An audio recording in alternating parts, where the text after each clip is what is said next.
काय करणार मॅडम? बंद ठेवायचं आजपासून. हॉटेल बंद ठेवायचं. टायमिंग मध्ये उघडायचं, टायमिंग मध्ये सुरू आता करायचं. सकाळीच ओपन केलं की सकाळी 4:30ला ओपन केलं हॉटेल. तुम्हाला माहिती आहे कधी चालू असतं हॉटेल, कधी बंद आहे ते. पण तुम्ही उलटी ह्याच्यावर कारवाई करायचं आम्ही बोलून मला माहिती आहे शांत गप्प बसा. कोणावर हात उचललाय ते तुम्ही विचारला नाही कोणाला हात उचलला? गप्रे जरा, हे बांधून ठेवलंच ना पर्यंत. आता पुढची कारवाई करते मी. सोडा जरा. सोड ना.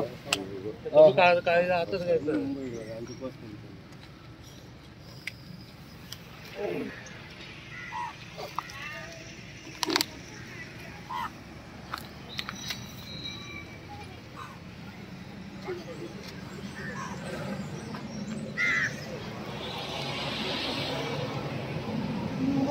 माणूस काय करत